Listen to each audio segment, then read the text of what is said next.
जोहार साथियों, मेरा नाम प्रवीण डोडियार और आप देख रहे हो न्यूज़ चैनल आदिवासी की आवाज़।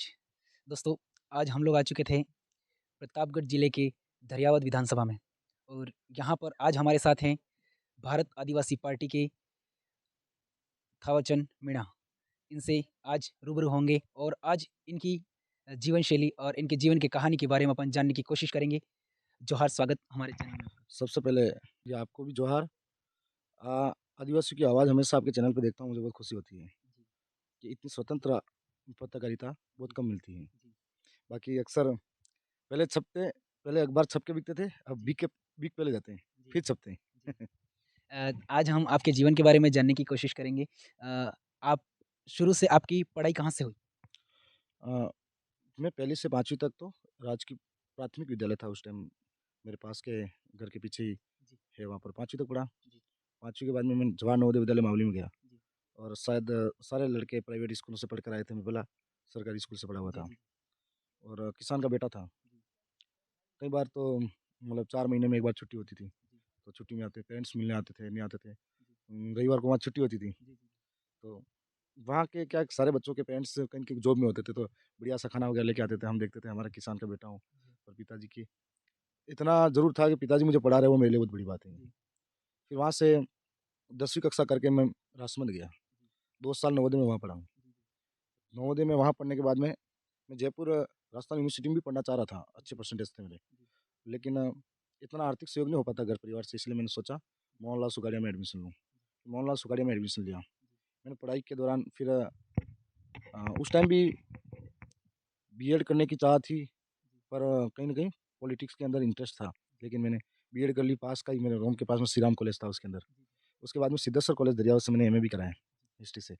और इस मेरे एजुकेशन के अलावा मैं हॉकी है, आर्चरी है और ये बास्केटबॉल है, स्टेट भी खेला था। एनसीसी के अंदर सी सर्टिफिकेट, एनसीसी में, नेवी में स्काउट के अंदर भी रहा हूँ मैं और कई नेशनल इंटीग्रेशन कैंप भी किए देश के अलग-अलग कोने में, अनुभव रहा संस्कृति जानने का पूरे देश का। जी। तो यहाँ पर आप पॉलिटिक्स में आना कब से चाहा? कौन-सी क्लास में आप थे और आपको लगा कि ना मुझे पॉलिटिक्स में जाना चाहिए? जी, मैं पॉलिटिक्स में ठीक है, एक मैं नवोदय में पढ़ता था तो वहाँ से भी कुछ सीखा था, नेतृत्व करने के गुण और मंच से डरता था। फिर यहाँ एमएलएसयू के अंदर जब पढ़ा मैंने बहुत चीज़ें ऐसी देखी कि कुछ चीज़ें होती है जो बच्चा पढ़ने जाता है एक सुखाड़िया के अंदर जैसे कोई भी, तो पहली बार जब जाते हैं उसके बाद में धीरे-धीरे हमारे ट्राइबल्स बेल्ट के जो बहुत सारे स्टूडेंट होते हैं, अपने कमरों तक सीमित रहते हैं। उस यूनिवर्सिटी के अंदर क्या-क्या और चीज़ें हैं उसके बारे में इतना ध्यान नहीं देते हैं।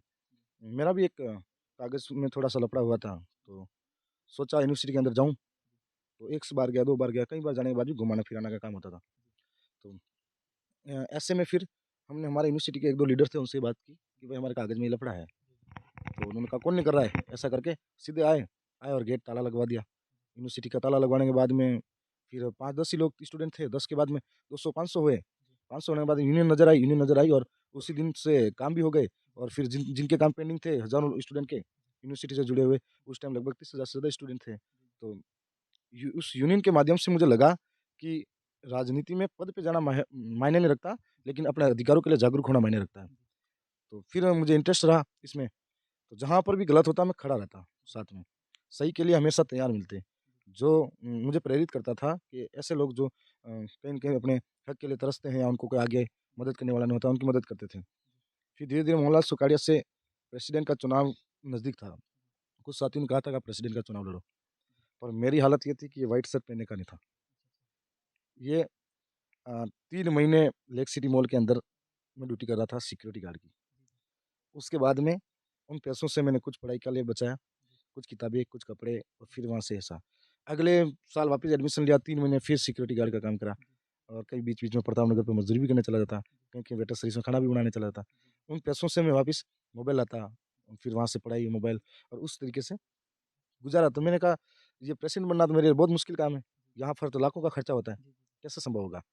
लेकिन फिर बीएड के दौरान मैं इंटर्नशिप में यहाँ गाँव आया और मुझे गाँव में उस वक़्त मेरे मोहल्ले के कुछ लोग जानते थे, बाकी बहुत कम जानते थे। क्योंकि मैं लगभग 7 और 5 12 साल लगभग बाहर रहा हूँ, घर छोड़ के। उसके बाद में एक सरपंच के इलेक्शन आ गए, तो मैंने सोचा कि यहाँ तो अनुभव मिलेगा, यहाँ सीखेंगे, यहाँ हारेंगे पर पहचान मिलेगी। तो सोचा लड़ें, पर यहाँ गाँव में पैसा नहीं है, मेरे पास पैसा नहीं था, पर एक चीज़ थी, मैं सच्चाई के लिए लड़ सकता था। मैं जागरूक था और इन लोगों को हक दिला सकता था। हमारे भोले लोग हैं समाज के, जिनको अक्सर कुछ किसी भी पार्टी के अंदर हो या समाज के तबके के अंदर हो, कुछ मुट्ठी भर 5 5 लोग 10 लोग होते हैं जो सारे अधिकारों को अपने वश में रखते हैं और 100 में से जब सरकार ₹100 रवाना कर रही है तो उसके पास आता-आता धरातल पे 5 से 10 रह जाता है। उसके बीच में कुछ कुछ मुट्ठी भर लोग होते हैं, जो हड़प लेते हैं या उनका स्वार्थ होता है। तो मैं इन पूरी चयन प्रक्रिया को समझ रहा था, तो मैं चाह रहा था कि हमारे लोगों को सरकारी योजनाएँ उन तक पहुँचे, बिचौलिए बीच में डकारे नहीं। तो इसलिए मैंने सोचा कि सरपंच इलेक्शन लड़ूँ, उससे ज़्यादा चाह नहीं थी। तो पैसा नहीं था और मेरे पिताजी को विश्वास नहीं था। उन्होंने भी मतलब मना कर दिया कि आप लड़ोगे तो हम साथ नहीं देंगे, कौन जानता है आपको? फिर मैंने सोचा लड़ना तो है ही, कोई जानता नहीं तो भी लड़ना है। यहाँ से उदयपुर गया, मावली के अंदर 9 दिन मज़दूरी करी और 9 दिन मज़दूरी करके कुछ पैसा लेके आया। 5-6 दिन इस पंचायत के अंदर माहौल तैयार हुआ और उसके बाद में 2-4 मेरे दोस्त थे, उन्होंने पैसा दिया, ₹9,000 इकट्ठा हुआ। 18,000 के अंदर ये मेरा पहला चुनाव सरपंच का हो गया।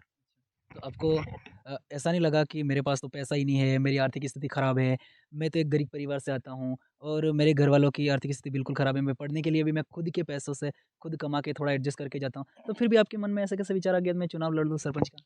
मान लिया तो हारे, ठान लिया तो जीते। जी, कहते हैं कि संघर्ष बिना जीवन नहीं है, मानव जीवन एक संघर्ष है। मेरे गुरुजी थे जो नवोदय के अंदर, उन्होंने एक प्रेरणादायक चीज़ें लिख कर दी थी। तो उसके अंदर पहला शब्द था, मानव जीवन एक संघर्ष है, जो इसको स्वीकार करता है, जूझता है, वो जीवन जीने की कला सीख जाता है। और जो पसंद है उसको हासिल करो, जो हासिल है उसको पसंद करो। तो मेरे को ये लगा कि अगर यदि मैं मान लेता हूँ मेरे अंदर मैं दुनिया को क्यों देखूँ, मेरे अंदर सब कुछ है, तो मैं फाइट करूँ खुद से। फिर मैंने ये नहीं सोचा कि मेरे सामने कितने कैंडिडेट हैं, क्या कंडीशन है, कितनी पुरानी जड़ें हैं राजनीति की। और मैदान में उतरा और आपको यकीन नहीं होगा मैं 5 से 6 कंडीशन कैंडिडेट ऐसे थे, हम समकक्ष थे और उस दौरान सबके 5, 6 लाख, 7 लाख खर्चा हुआ होगा। मैं तो 18,000 वाला था, हारने के 40 वोटों से हारा और मस्त था। तो आप कौन से सन में चुनाव लड़े थे सरपंच का? ये अभी गया चुनाव जो कौन से सन में? 19-20 में से। अच्छा, अच्छा। हाँ, हाँ 19-20 में लड़े। हाँ, हाँ। उसके बाद कोरोना आ गया, हाँ, हाँ। फिर मेरे लिए मुसीबत खड़ी होगी, फिर पैसा लेने कहाँ से जाऊँ? हाँ, हाँ। फिर उसके बाद में जिला परिषद चुनाव आए, हाँ, हाँ, हाँ। तो मुझे लड़ना नहीं था चुनाव जिला परिषद में, वापस पढ़ने जाना चाह रहा था। जी, जी। क्योंकि सरपंच इलेक्शन तक मैं ठीक था, उससे आगे मैं सोचा नहीं था। जी, फिर मेरी सिस्टर की शादी भी थी उसी जी, चुनाव के दौरान, जी, पर मैं एक अच्छा वक्ता भी था। जी। तो यहाँ के जो कार्यकर्ता थे उनका कहना था कि जिस सीट पे मजबूत सीट है यहाँ पर कांग्रेस बीजेपी के कद्दावर नेता इस सीट पे उतरना चाह रहे हैं, जी, जी। तो यहाँ वैसा कोई कैंडिडेट लाओ, तो मेरे ऊपर भरोसा जता रहे थे। मैंने 1-2 बार मना किया कि मेरे पास कुछ है ही नहीं, जी, जी। ऐसा नहीं, तो उन्होंने कहा कि फिर भी तू पार्टी के लिए काम करेगा, हाँ, हाँ। तुझे गाँव में जाना ही है प्रचार करने के लिए, जी, क्यों ना तेरा फार्म भर के भी साथ में चला जा। जी, जी। मैंने कहा ठीक है आप कहते हो तो जाऊँ। उस चुनाव के अंदर आप यकीन नहीं करोगे, मेरे सामने बढ़िया लीडर थे, अनुभवी लीडर थे, कांग्रेस बीजेपी के वो लड़ रहे थे चुनाव। उनके पास पैसा भी था, सब कुछ था। कोई प्रधान रहा है, कोई 5 बार सरपंच रहा है। मुझे तो जब फार्म के लिए तैयारी कर रहे थे, फार्म का भी पैसा दिया, उसी टाइम कपड़े पहना के गाड़ी में बैठा दिया, ये गाड़ी जाओ। जी, जी। और और मैं उस टाइम 600 वोटों से चुनाव हो रहा, अच्छा, सेकंड अच्छा। पोज़ीशन रहा। तो ले आपको ऐसा लेकिन आप सुनना उस बात को, जी, मेरे सामने जो चुनाव लड़ने वाले थे लोग, जी, उन्होंने उस चुनाव के अंदर 20 से 25 लाख रुपए दोनों पार्टी ने खर्चा किया। जी, मेरा कितना हुआ होगा आप बताओ? जी। मेरा मात्र 22,000 खर्चा हुआ। अच्छा, अच्छा। 3,000 के पैम्फलेट से मैं 6,500 से ऊपर वोट ले आया था। अच्छा, अच्छा, अच्छा। ये जनता की भावना थी, उनके लिए हम काम करते थे, उनको सच्चाई तक लेके जाते थे जी, और लोगों से हम सीधा जुड़े हुए थे। जी, तो वही एक उम्मीद और विश्वास था उनका कि ये बेहतर कर सकते हैं। जी। और पहली बार मात्र 24 साल साल की उम्र में आप मैदान में उतरे हो और नए-नए हो, भरोसा करने में समय लगता है। जी। फिर भी लोगों ने किया भरोसा। अच्छा, अच्छा।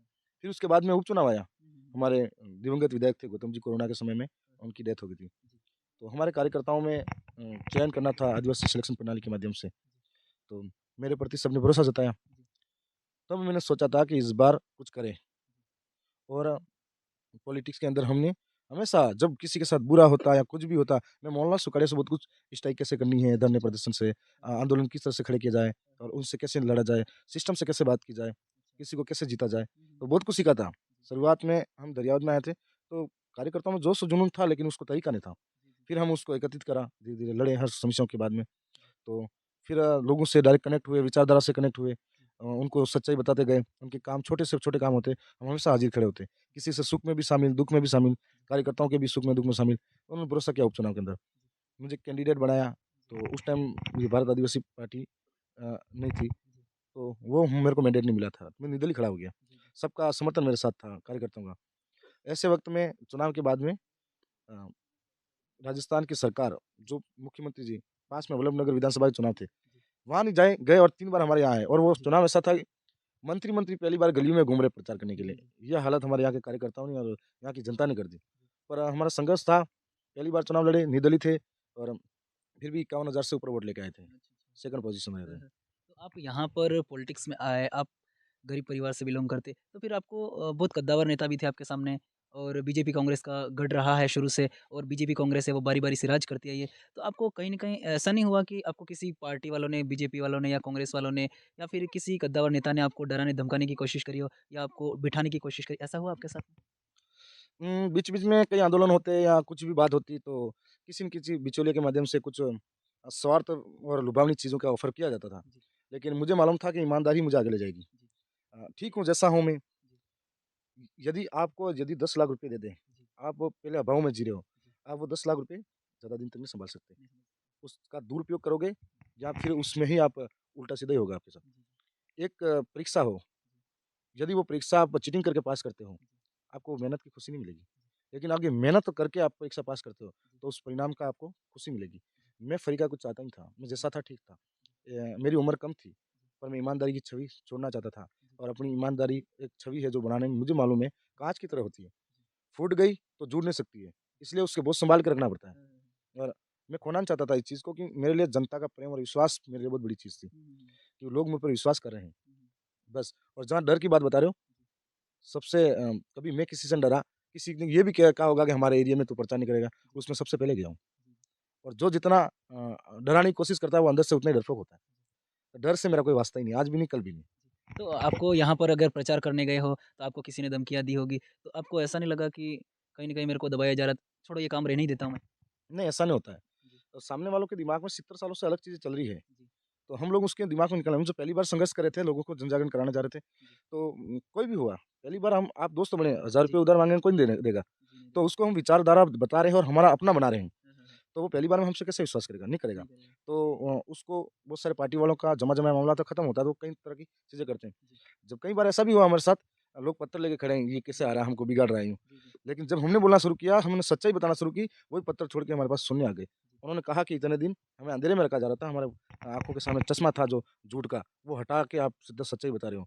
हमने कोई झूठ नहीं बोला किसी को, कभी नहीं बोला। हमने खुद के लिए भी झूठ नहीं बोला और इसीलिए धीरे-धीरे विश्वास रहा उनको, हमारे साथ जुड़ते गए। जी, बाकी पार्टी वालों का ये कितने भी प्रयास रहे होंगे किसी को कुछ भी, तो मेरी मानसिकता ये थी कि लोग जितना उनके दिमाग में 70 सालों से दिमाग में है, जी, वो तो एक बार गाली भी देगा, गलत भी बोलेगा, सब होगा। जी, लेकिन आज नहीं तो कल हमारा अपना होगा। जी, इसलिए उससे यही सोचा आज नहीं है तो कोई बात नहीं, कल हमारा अपना होगा, वो प्रयास रहा मेरा। जी। तो यहाँ पर पहले से बीजेपी और कांग्रेस पार्टी राज करती आ रही है और विकास हो भी रहा था सब कुछ। लेकिन आपकी ऐसी कौन-सी विचारधारा थी जो कि एक पार्टी ही अलग बना दी भारत आदिवासी पार्टी और इस पार्टी का नाम भी ओनली फॉर यही रखा गया भारत आदिवासी पार्टी, ऐसा क्यों?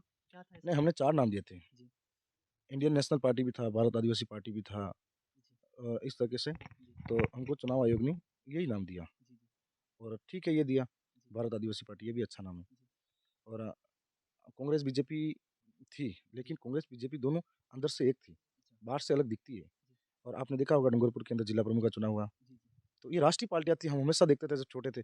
कांग्रेस खिलाफ है, बीजेपी के बीजेपी खिलाफ है, कांग्रेस के जब एक हो गई और जी, फिर मुझे ठीक है डूंगरपुर में हुई, दलोट के अंदर प्रधान बनाया एक होकर। जी, फिर दरियावत का कॉलेज चुनाव हुआ, सबसे ज़्यादा एक होने का नतीजा ये था कि चुनाव के अंदर कॉलेज चुनाव में 4 पैनल में 4 नाम होते हैं, अध्यक्ष, उपाध्यक्ष, सचिव और महासचिव। हाँ, हाँ, तो उन्होंने कांग्रेस बीजेपी ने सीधा बँटवारा किया अच्छा, कि उपाध्यक्ष, अध्यक्ष तो कांग्रेस ले गई, बीजेपी ले गई जी, और महासचिव, सचिव कांग्रेस ले गई। अच्छा, और उसके बाद में दोनों साथ में बच्चों को कलेक्ट करके लेके जा रहे हैं घुमाने के लिए, अच्छा, अच्छा, दोनों के लीडर साथ में। हाँ, हाँ, हाँ, तो ये फिर लोगों को सच्चाई मालूम पड़ी, हाँ, ये हाँ, हो क्या रहा है, जिस पार्टी के लिए हम लड़ते झगड़ते हैं, वो तो जी, एक ही जी, और हम एक-दूसरे का दुश्मन बन के बैठे हैं, एक-दूसरे के खेत-पानी पे नहीं जा रहे हैं, हाँ, हाँ, एक-दूसरे के घर का खाना नहीं खा रहे हैं, करियावर में नहीं जा रहे हैं, शादी सामाजिक कार्यक्रमों में नहीं जा रहे हैं, ये अच्छा, अच्छा, पाबंदियाँ लगा रहे हैं, जी, तो अंदर से एक है। जी, वो कॉलेज चुनाव जितने दोनों पार्टियाँ वोट लाई, हाँ, हाँ, उतने से हम जीत गए, अच्छा, अच्छा। बिना कुछ किए। हाँ, तो ये भारत आदिवासी पार्टी के ऐसे कौन-से मुद्दे हैं और जिससे आपने अलग से पार्टी बनाई और ऐसी कौन-सी विचारधारा है उसको लेकर चल रहे हैं आप भारत आदिवासी पार्टी के अंदर? सबसे पहली बात तो ये है कि हमारी पार्टी और हमारे लोग जी, सीधे जनता से जुड़े रहते हैं, ईमानदारी के साथ रहते हैं। जी, जो सरकारी योजना होती है उन तक नहीं पहुँचती है उसके साथ हैं। जी, सरकार की ऐसी पॉलिसियाँ जो आदिवासी विरोधी होती है, जी, उनके लिए हम लड़ते हैं, चाहे जल, जंगल, ज़मीन की बात हो। दूसरा आज ट्राइबल एडवाइज़र कमेटी जो उदयपुर संभाग के अंदर हमारा टीएससी पे अधिकार होना चाहिए, जी, जी, ठीक है? पर इसमें ट्राइबल बेल्ट का ही विधायक होगा या जनप्रतिनिधि होगा, वो समझेगा कि हमारे ट्राइबल्स की क्या प्रॉब्लम है, हमारे इलाके में क्या-क्या दिक्कत है। वो यहाँ पर सीएम पहले गहलोत जी थे, फिर वसुंधरा जी थे, इन्होंने कब्ज़ा जमा के रखा था। उनको क्या मालूम है हमारे क्षेत्र में किस तरह से डेवलपमेंट करना है, वो अधिकार जमा के बैठे हैं। तो हम उस पर हमारे लोगों को बैठाना चाहते हैं, सेपरेट बिल प्रदेश की माँग कर रहे हैं। 5th शेड्यूल एक्ट जो विधानसभा और संसद सभा के अंदर, सभी राज्यसभा के अंदर भी, सभी चीज़ों की बारी-बारी से डिबेट होती है, सभी कानूनों पर। ये 5th शेड्यूल एक्ट तो सिर्फ़ संविधान की किताबों के अंदर अंकित ही रह गया, आज तक कोई बोला ही नहीं इसके बारे में। पेसा एक्ट, ग्राम सभा इनका पावर, आज तक धरातल पे लागू नहीं हुआ। तो आदिवासियों के 7 अधिकारों का हनन हुआ। फिर वन विभाग में ऐसे-ऐसे कानून लेके आए, जिन कानूनों की वजह से आज आदिवासियों को आए दिन ज़मीन से बेदखल किया जाता है। कभी फैक्ट्री के नाम से किया जाता है, कभी खनन के नाम से किया जाता है, कभी तो ये 5th शेड्यूल बात कर रहे हो और 6th शेड्यूल की बात कर रहे हो। इसमें क्या प्रावधान है ऐसे? 5वीं अनुसूची जो संविधान के अंदर है, जी, आदिवासियों की जीवन जड़ी-बूटी है। जी, इसके अंदर बहुत सारे नियम कानून लिखे गए हैं। जी, जो आर्टिकल 244 एक के तहत हमारे यहाँ पर सामान्य कानून लागू नहीं होते हैं। जी, यहाँ पर ग्राम सभा के कानून लागू होते हैं जी, और कोई बड़ी संगीन वारदात हो तो ये हमारे अदालत के मामले न्यायालय में चल पाते हैं। बाकी छोटे-मोटे लड़ाई-झगड़े हमारे ग्राम सभा के माध्यम से तय होते हैं। जी, फिर हमारी ज़मीन किसी और के गैर खातेदारी नहीं हो सकती है। जी, हमारे इलाके के अंदर कोई मिनी बैंक का लाइसेंस लिए बगैर यूँ पैसा ब्याज में बाँटता फिरता है, जी, जी, 10% 20% के माध्यम से, वो नहीं दे सकते हैं। जी, हमारी ज़मीन के अंदर लोड़ों लोड़ा निकले, भाटा निकले या सोना निकले, चाँदी निकले, उस ज़मीन का मालिक आदिवासी होना चाहिए, यही होगा। हमारे यहाँ पर बहुत सारे कानून लागू कर रखे हैं जिसमें आदिवासी को उलझा रखा है, जी, जी, ये सारे नहीं लगते। तो हमको एक सेपरेट अधिकार दिया गया है, जी, हमारे खुद को बचाने के लिए। जी, जी, तो उस हिसाब से 5वीं अनुसूची को लागू तो किया कानून में तो है, संविधान में है, जी, लेकिन धरातल पे लागू नहीं हुआ है। इसका फ़ायदा आज तक आदिवासी को नहीं मिला है। जी। तो यहाँ पर ग्राम सभा की बात करते हो, तो ये प्रत्येक ग्राम पंचायत वाइज़ ग्राम सभा गठित की जाती है इसमें?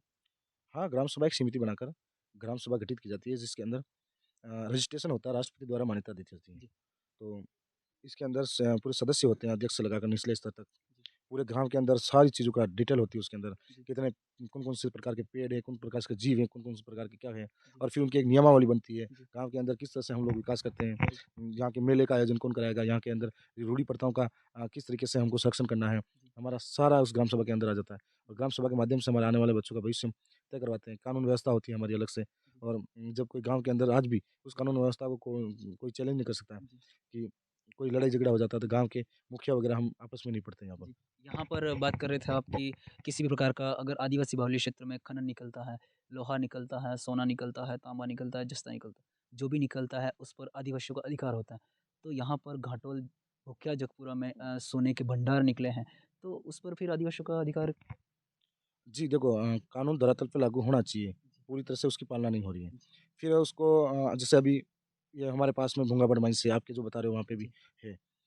इनके अंदर पंचायत अगर एनओसी नहीं देती है तो कोई नहीं खोल सकता और अगर पंचायत के सरपंच ने एनओसी दी मतलब स्वीकृति दे रहा है आप गाँव के माध्यम से, जी, तो इसका मतलब आपके वहाँ खोल सकते हैं। और जब खोलने के बावजूद भी एक कानून और बना हुआ है, वहाँ से जो माल निकलता है उसके लिए सीधा 22% 3 प्रकार के टैक्स होते हैं, जिसमें 22% जो बजट बन रहा है ना, यहाँ से माल लेके जैसे निकलते हैं, वो सीधा जा रहा है यहाँ के लोगों के विकास के लिए और इसका ज़िम्मेदार होता है डीएम, कलेक्टर होता है और उस जिले के अंदर जो विधायक होते हैं, वो होते हैं और वो मिलकर डिसाइड करते हैं कि इसको कहाँ बाँटा जाए, लेकिन आज तक ऐसा किया नहीं। तो यहाँ पर भारत आदिवासी पार्टी है जो कि आप कह रहे हो कि हमारा एक उद्देश्य है कि भील प्रदेश की मांग करें।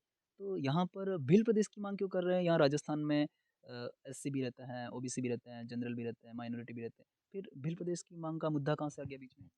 जी भील प्रदेश एक सेपरेट स्टेट की बात कर रहे हैं, वो बहुत पुरानी माँग है। जी, गुरु गोविंद जी के समय से भी पहले की माँग है जी, और वो जहाँ से उदयपुर संभाग, राजस्थान का दक्षिणी हिस्सा, जी, फिर मध्य प्रदेश का टच का हिस्सा, जी, महाराष्ट्र, गुजरात, ये जो इलाका है, यहाँ की संस्कृति, बोली, रीति, भाषा, पुरखाई खेती-बाड़ी व्यवस्था, पूजा विधि, हम सबकी एक जैसी मिली-जुली है।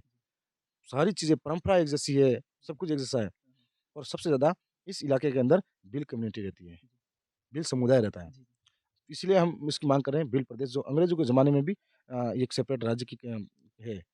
तो इस वजह से कि हमारा सब कुछ एक जैसा है और उसके आधार पर राजस्थान को राजपूताना का नाम दिया ही था राजपूत हाँ, हाँ, बिल्कुल। कि क्या पूरे राजस्थान के अंदर राजपूत थे। जी, फिर उसके अंदर तेलंगाना को भाषा के आधार पर बनाया था। जी, आंध्र प्रदेश से अलग करके दोनों राज्य बने थे। उत्तराखंड को बनाया था। जी, ऐसे कई स्टेट है जिनको उनका बनाकर दिया गया है। जी, जी।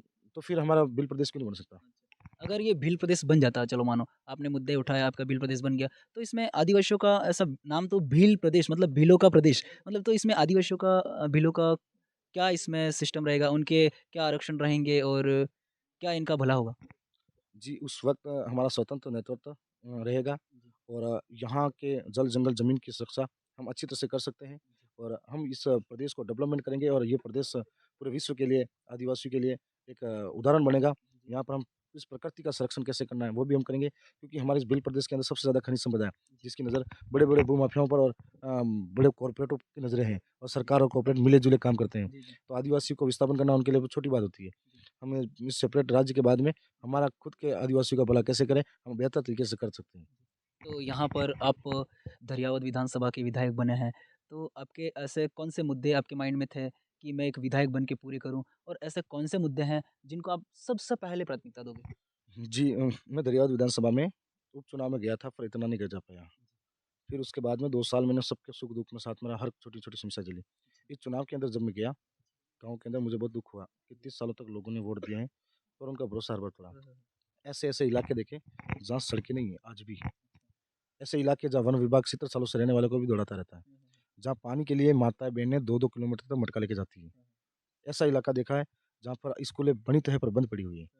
और जब बारिश का समय आता है तो लोग अपनी व्यथा सुनाते हैं कि हम खाट पे मरीज़ को पेशेंट को बाहर ले जाते हैं 1-1 2-2 किलोमीटर तक। ऐसा इलाका रहता है जहाँ नेटवर्क नहीं है, लोग आम जनजीवन से जुड़े ही नहीं हैं।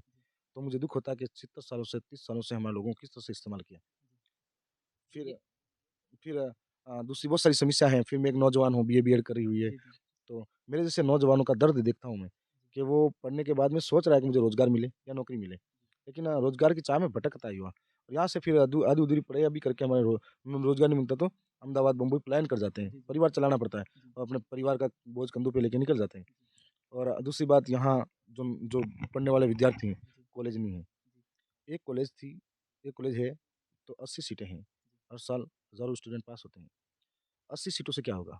हमने लगातार लड़े झगड़े, आंदोलन किए तो 200 सीटें बढ़ी। फिर फैकल्टी भी लेके आए। उसके बाद में हमारा पहली प्राथमिकता है कि सरकारी कॉलेज में सुविधा बढ़े, फैकल्टियाँ बढ़ें, हुँ, तो बच्चों को बाहर जाने में दिक्कत ना आए। आर्थिक रूप से हमारे यहाँ के लोग कमज़ोर हैं। बाहर महँगी फ़ीस के लिए खेत गिरवी रखता है, कोई-कोई माँ-बाप के गहने गिरवी रखता है और उसको जुटाने के लिए या फिर ब्याज में पैसा लाता है उसको वापिस पूरा करने के लिए पढ़ाई भी चलती है और अहमदाबाद, मुंबई मज़दूरी करके चुकाता है। कितना बड़ा चैलेंज होता है उसके सामने। और जो बालिकाएँ होती हैं, उनके लिए कोई बालिका गर्ल्स कॉलेज नहीं है। ऐसे वक़्त में एक वातावरण अलग-सा हो जाता है कभी-कभी तो माँ-बाप डरते हैं कि इनको दूर भेजें कि नहीं भेजें। तो आधी-अधूरी पढ़ाई छुड़वा के उनका ब्याह भी करवा देते हैं। तो फिर ससुराल में जाने के बाद भी उनकी पढ़ाई छूट जाती है। बहुत सारों के साथ ऐसा होता है। तो इस बात का भी मुझे दर्द होता है कि ऐसा होता है। 12वीं क्लास 11वीं क्लास में जब बच्चा आता है, गिनी-चुनी स्कूल में आर्ट्स फैकल्टी हैं। तो ये आर्ट्स फैकल्टी है, ऐसे में दूसरी फैकल्टियाँ हैं नहीं। तो हम लोग कॉम्पिटिशन कहाँ-कहाँ, क्या-क्या करना चाह रहे हैं, हमारे अंदर हुनर क्या-क्या है। कोई उस हुनर को आगे तवज्जो नहीं दे पा रहा है, उस हुनर को आगे पहुँचा नहीं पा रहा है। यहाँ पर फैकल्टियाँ नहीं तो पढ़ेगा कैसे? और यहाँ पर जाखम का पानी हमारे पास में है। उस जाखम का पानी हमको सीधा मिलता है, बाँध का पानी। तो यहाँ के किसान अच्छी पैदावार करते हैं खेती-बाड़ी में। लेकिन उस उपज का दाम उसको सही नहीं मिलता, क्योंकि कृषि मंडी नहीं खुली है। कई बार लापरवाही कर रखी है। अभी मैंने जितने इस कृषि मंडी के लिए तो बात करी है, वो जल्दी इसको खुलवाऊँगा अभी। यहाँ के किसानों को पहली फसल जैसे बड़ी होगी, उसका लाभ दिलवाऊँगा, ये मेरी पूरी कोशिश है। क्योंकि किसान खाद बीज के लिए भी तरसता था, तो मैं उनके साथ लाइनों में खड़ा देखता था। कोई बुजुर्ग 4-4 दिन तक लाइनों में खड़ा है और चक्कर खा के गिर रहा है। कोई माता-बहनें हैं जो अपने बच्चे को घर पे रख के आ रही है और वो बच्चा रोता हुआ माँ-बहनें यहाँ पे लाइनों में लगी रो रही हैं। एक किसान को तड़पता हुआ देखा कि जो पूरे देश का पेट भरता है मेहनत से, वो आज लाइनों में खड़ा है, कितना बुरा है। तो आज मुझे ये लगता है कि अगर किसान की आँखों में आँसू होता है इसका मतलब मुझे कोई रुला रहा है।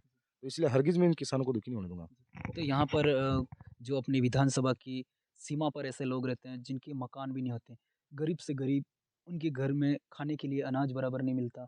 एक बार कमाता है तो पूरे साल भर खा नहीं सकता। ऐसे गरीब किसानों तक और गरीब आदिवासी परिवारों तक पहुँचने की कैसे कोशिश करोगे आप? जी। अभी चुनाव जीता हूँ, सबसे मिलना हो रहा है। मुझे मालूम है और यकीन है कि मेरे साथ में जनता की दुआओं का काफ़िला है। मेरे साथ उन्होंने उम्मीदों की माला पहनाई और विश्वास का ताज बंधाया है और साथ में मेरा प्रचार कार्यकर्ताओं ने और ये पहली बार ऐसा हुआ दरियाव विधानसभा में कि चुनाव थावरचंद नहीं लड़ रहा था, जनता खुद लड़ रही है। अपने पैसों से दौड़े हैं। कार्यकर्ताओं ने 1-1 महीने तक नौकरियाँ छोड़ी अहमदाबाद, मुंबई, गुजरात में। अपने घर का अनाज बेच के प्रचार किया है। तो उन मेरे जब मिलने आते हैं बहुत सारे अपाहिज होते हैं, बहुत सारे 2-2 3-3 साल से बीमार होते हैं। तो मिलने आते ही ये बात कहते हैं कि अगर मैं थावरचंद जी से एक बार मिल लें, आपने थावरा एक बार मिल लेना, तो हम आधे ठीक हो जाते हैं। तो उनकी जो आँखों की चमक होती है, जो जिस तरीके से वो बात करते हैं कॉन्फिडेंस से और वो बोलते हैं कि मेरे प्रति इतना भरोसा करते हैं, तो वो मेरे को बहुत बड़ी हिम्मत दे जाता है कि मैं इनके लिए कुछ करूँ। और मुझे यकीन है कि मुझे कोई रोक भी नहीं सकता। चाहे सरकार राजस्थान में किसकी भी हो, सरकार भारत में भी किसकी हो, पर दरियावत विधानसभा में सरकार आदिवासियों की है और कोई चैलेंज नहीं कर सकता। तो यहाँ पर आप किसानों की बात कर रहे थे, खाद बीज के मामले में वो बहुत तड़पते हैं, लाइनों में लगते हैं। हमने भी ऐसा देखा है कि बहुत बार आदिवासी सबसे ज़्यादा अधिक से अधिक इसी एरिया में, ये पिछड़ा इलाका माना जाता है, आदिवासी बाहुल्य क्षेत्र में किसान लोग हैं, वो लंबी-लंबी कतारों में लगते हैं और यहाँ तक कि उनको जो प्रिंट रेट होती खाद की, वो प्रिंट रेट में भी खाद नहीं मिलता है और उनको कालाबाज़ारी करके 400 से ₹500 में खाद दिया जाता है। तो उनके लिए ऐसी क्या मुहिम चलाओगे आप कि उसी पैसों में और उनको उसी दाम में खाद मिल जाए, उचित दाम में? जी, पिछली बार हमने दिलवाया है। मतलब ऊपर से लगाकर नीचे के अंदर 1-2 कर्मचारी भी लापरवाह होते हैं और जो बेचने वाले डीलर हैं, उनमें भी तो नस-नस में भ्रष्टाचार भरा हुआ है। हमें सिर्फ़ एक चौकन्ना रहना है और सिर्फ़ इतना है कि हमारा जो हिस्सा है वो पहुँचे बराबर। सहकारी समितियों के अंदर मैं सभी सहकारी समितियों में खाद बँटाऊँगा क्योंकि ये बढ़ते नहीं हैं। और ये सहकारी समिति को डिस्टर्ब करने के लिए क्या करते हैं, साथ में छोटी-छोटी डिब्बियाँ पकड़ाते हैं, नैनो यूरिया है, फलाना-ढिकना उनको ताकि डैमेज कर सकें। इनकी मिलीभगत होती है कालाबाज़ारी करने में। वो डीलर होता है बेचने वाला उसकी और कुछ 1-2 अफ़सरों की भी होती है। मैं इस बार जो सही काम करेगा, उसके साथ में 7 कंधे मिलाकर करूँगा। लेकिन जो बेईमानी का काम करेगा, उसकी नस-नस का भ्रष्टाचार निकाल दूँगा। तो आपको आप मतलब किसानों का पूरा भरोसा दिला सकते हो कि आपके एरिया में जो उचित दाम में जो खाद मिलना चाहिए, वो प्रिंट रेट में ही खाद मिल सके? दिलाऊँगा, दिलवाया है और दिलाऊँगा और ये अभी चुनाव जीता हूँ, सबसे मिलना हो रहा है। 2 महीने बाद में मेरे काम के तरीके देखना आप। 2 से 3 महीने बाद में एक बार और इंटरव्यू लेने आना, फिर देखना मेरे काम के तरीके। किसी भी व्यक्ति को किसी भी जगह लाइन में खड़ा नहीं होने दूँगा। जितने हर संभव प्रयास है सारे करूँगा। उन्होंने भरोसा किया है। मुझे चुनाव से पहले जिस संघर्षों में साथ दिया, मेरे कार्यकर्ता एक-एक टाइम भूखा रहे। कांदा रोटियाँ खिला के भी मेरे साथ में प्रचार करने दौड़े हैं। जीतने के बाद में हज़ारों लोग अच्छी चीज़ें लाए, काजू बादाम पिस्ते लाए, मेरे किस काम के? मेरे उस किसानों की आँखों में आँसू देखता हूँ, तो मुझे दर्द हुआ उस बात का जब मैं संघर्ष कर रहा हूँ, तो उस वक़्त मेरे साथ थे वो और मैंने तो दुनिया के सबसे बुरे दिन देखे। आर्थिक स्थिति कमज़ोर था। मैं जनता के बीच में उम्मीदें पूरी करने के लिए चाहे किसी से लिफ्ट भी माँगता, चाहे ₹100 किसी दोस्त से माँगता, पर उसकी उम्मीद पूरी करने के लिए वहाँ पहुँचता। मैंने 2 साल में जीवन में बहुत सारे लोग कामयाब होते हैं, उनके पीछे संघर्ष एक बहुत बड़ी कहानी होती है। कहते हैं ना कि कामयाबी के बाद यहाँ तक आता है आदमी, तो उसकी कामयाबी ज़रूर नज़र आती है, पर उसके पाँव के छाले कोई नहीं देखता। तो उन 2 सालों में मैंने बुरी-बुरी गालियाँ भी सुनी बहुत। 2 सालों के अंदर बहुत तरीके का अपमानित हुआ हूँ, सब कुछ हुआ मेरे साथ। पर मैं एक्सेप्ट था कि अपने हाल में मस्त रहो, जो कामयाब इंसान कामयाबी की ओर चलता है उसी वक़्त शोर-शराबा होता है। और एक ये भी पढ़ा था मैंने, डरा नहीं कि हो सकता है कि ये आपकी आखिरी हार हो, इसके बाद हो सकता है आपकी अगली जीत हो, तो प्रयास करते रहना चाहिए। ये विचलित हुआ कई बार मैदान छोड़ूँ, कई बार ऐसी बहुत सारी चीज़ें भी हुई मेरे साथ लेकिन फिर जनता हौसला देती, नहीं हम आपके साथ हैं, आपके साथ हैं, फिर मैं उनके लिए काम करता गया। यहाँ पर आप आरक्षण की बात करते हो आदिवासी इलाकों में, तो यहाँ पर कितने परसेंट आरक्षण की माँग कर रहे हो जिसमें आदिवासियों का भला हो? और हम तो 100% आरक्षण की बात करें, आर्टिकल 244 के अंतर्गत हमारे यहाँ पे इस एरिया के अंदर 100% आरक्षण मिलना चाहिए, लेकिन हमें मिला नहीं। 2018 से लगाकर अभी तक की सारी भर्तियाँ उठा के देखो, पशुधन सहायक, ग्राम सेवक, पटवारी, पुलिस और जितनी भी भर्तियाँ हैं, उन सबको उठा के देखो। हमारे ये प्रतापगढ़ जिला, बाँसवाड़ा, डूंगरपुर ये सब देखो आप उदयपुर देखो, क्या स्थिति है हमारी। जबकि हमारी जनसंख्या अनुपात में भी देते, तो हमारे पद ज़्यादा होने चाहिए। लेकिन एक तरफ आरक्षण का नाम दिया गया है, दूसरी तरफ हमको आरक्षण मिला नहीं है, इस ना बराबर हो गया है। सरकार एक तरफ तो देने का नाटक करती है, दूसरी तरफ छीनने का चलावा करती है। तो आप ये आरक्षण का मुद्दा आप विधानसभा में जाके उठाओगे? जी, पुरज़ोर तरीके से उठाएँगे। उठाएँगे, छाती ठोक के उठाएँगे। 2 साल से हमारे 2 से 3 साल से हमारे विद्यार्थी नौजवानों को छात्रवृत्ति नहीं मिली, आज खेत गिरवे पड़े हैं किसी के। छात्रवृत्ति के भरोसे एडमिशन लिया उसने, कहीं ऐसी दिक्कतों का सामना करना पड़ा, कोई पढ़ी छोड़ के अधे-अधूरे अहमदाबाद गया। सरकार हमारी छात्रवृत्ति खा गई। तो ये एक घाटोल का वो मुद्दा था जो कि सोने के भंडार, भूखिया जगपुरा में निकले हैं, उसके मुद्दे आप उठाओगे क्या? ज़रूर उठाएँगे, वहाँ पर भी हमारे आदिवासी लोग रहते हैं। जिस ज़मीन पे वो पैदा हुआ है, जिस ज़मीन पे उसने सब कुछ पाल-पोस कर बड़ा किया है, वहाँ पे वातावरण में रहा है, वो उसके लिए माँ बराबर है, उस ज़मीन को कैसे छोड़ने देंगे? वहाँ का आदिवासी हमारा खून है, चाहे घाटोल का हो, चाहे दरियावत का हो। तो घाटोल हमारा भाई अशोक चुनाव हार गया 3000 वोटों से। इसका मतलब वहाँ की जनता के लिए हम काम नहीं करेंगे, सबके लिए काम करेंगे, पूरे देश के आदिवासियों के लिए काम करेंगे और देश के आदिवासियों के अलावा भी हमारे से मदद माँगने आया, चाहे वो हिंदू हो, मुस्लिम हो, सिख हो, ईसाई हो, कोई भी हो। हमारे से मदद माँगने आएगा, कोई भी जाति का हो, लेकिन हम हमेशा खाली हाथ नहीं भेजेंगे। तो ये अपने आप भारत आदिवासी पार्टी से विधायक बने हो, तो आपको भारत आदिवासी पार्टी तो पैसा भी नहीं देती है आगे से और बीजेपी, कांग्रेस में क्या है, आगे से पैसा आता है। तो आपको पैसों का कई तरह से सामना करना पड़ा होगा। मैं उनसे बहुत सीखता हूँ, हिम्मत है उनके अंदर। जी, बहुत सारे किसान छोटा-मोटा कर्जा हो जाता है, हिम्मत हार जाते हैं, आत्महत्या कर लेते हैं। जी, और मेरे पिता की आँखों में मैंने कभी मायूसी नहीं देखी जी, और वो हताश नहीं देखी। जी, बस yes I can do it, मैं कर सकता हूँ, आप भी कर सकते हो। और उस तरीके से उन्होंने मेंटेन किया था शुरुआती दौर में कि भाई कहाँ से एडजस्ट करें इधर-उधर। और जिन लोगों से मेरे ब्याज में लेते थे लेन-देन, अरे इस पार्टी का ये तो ज़मीन छीन लेगा, ये तो पैसा छीन लेगा, पर मैं उनको भरोसा दिलाता रहा, मैं ऐसा व्यक्ति नहीं हूँ। तो क्या आपके पापा वगैरह पहले से पॉलिटिक्स में थे तो इनको इतनी हिम्मत है? नहीं, मेरे पर भरोसा था। पॉलिटिक्स में तो क्या है, वार्ड पंच का चुनाव लड़े, मेरे पापा पढ़े-लिखे नहीं हैं। जी, एक बार सहकारी समिति के सदस्य रहे हुए हैं जी, जी, और जब सरपंच इलेक्शन थे तो उनकी भी इच्छा थी मैं वार्ड पंच का लड़ूँ। जी, फिर मैंने कहा, "यहाँ तो आप लड़ो या मेरे को लड़ने दो।" जी, जी, तो उन्होंने कहा, "तेरी इच्छा तू कर।" मैंने बहुत करा। जी, फिर इतना इंटरेस्ट पॉलिटिक्स में क्या है, ठीक है, गाँव के अंदर थोड़ा व्यवहार उनका अच्छा है, जी, सबके साथ हँस के रहते हैं, जी, सरल स्वभाव के हैं, वो जी, मेरे से कई गुना ज़्यादा ईमानदार हैं। जी। तो यहाँ पर आप दरियावद विधानसभा में गरीब, पिछड़े आदिवासियों के लिए, युवाओं के लिए, बेरोज़गारों के लिए उनको क्या संदेश देना चाहोगे? अ, मैं तो यही कहना चाहता हूँ कि कोई जो पैदा होता है, जी, तो हम ये दोष नहीं दे सकते कि मेरा वातावरण कैसा है, जी, मेरा परिवार कैसा है। जी, मेरे पिताजी किसान हैं, जी, हमें जीवन मिला है, जी, तो हम क्या कर सकते हैं? ये सोचना चाहिए जी, जी, कि परिस्थितियाँ मायने नहीं रखती है, जी, किसी भी मामले में। जी, हमारा अंदर का विश्वास मजबूत होना चाहिए जी, कि हम कर सकते हैं, कोई भी काम असंभव नहीं होता है। जी, हमारे आस-पास में जो हारता आदमी, जी, तो हम लोग कहते हैं वो हार गया। हमारे आस-पास में कोई जीतता आदमी, जी, हम लोग कहते हैं वो जीत गया। जी, हमें उस दूसरों से बड़ी-बड़ी किताबें पढ़ने से कोई ज़रूरत नहीं है। हमारे पास में हारने वाले आदमी की कमियाँ देखो, हमारे पास में जीतने वाले आदमी की अच्छाइयाँ देखो। मैं एक हमेशा आदत रही है, मेरे विपक्ष में वो खड़ा होता और चुनाव जीतता, मैं उससे सीखता कि इसके पास क्या चीज़ें थी। और हम लोगों को, मेरे नौजवानों को, सबको कहना चाहता हूँ कि फिर कहता हूँ कि जीवन एक संघर्ष है, स्वीकार करना पड़ेगा और उसके लिए कभी-कभी बहुत मेहनत करनी पड़ती है, तब जाके दुनिया के ताने सुनने पड़ते हैं और जब आदमी संघर्ष में होता है, उसी टाइम उसके साथ चैलेंज बहुत बढ़ता है। आस-पास, पड़ोस, रिश्तेदार, परिवार सब कोई न कोई ताने देता है। जी। जब कामयाबी होती है, तो वही ताने देने का शोर सबसे नज़दीक वही होते हैं। जी। तो ये थे हमारे साथ खास युवा जुझारू और कर्मठ विधायक थावरचंद जी मीणा जो कि इन्होंने युवाओं को संदेश दिया है कि I am best, I can do it मैं बहुत अच्छा हूँ और मैं कर सकता हूँ। और यही आप लोगों को भी आदिवासी बाहुल्य क्षेत्र में आदिवासी युवा-युवतियाँ हैं, इनको यही शिक्षा लेनी और इनसे प्रेरणा स्रोत बन के आपको कुछ जीवन में हासिल करना है और इनके बारे में क्या कमेंट करना चाहोगे? कमेंट करके ज़रूर बताना। मेरा नाम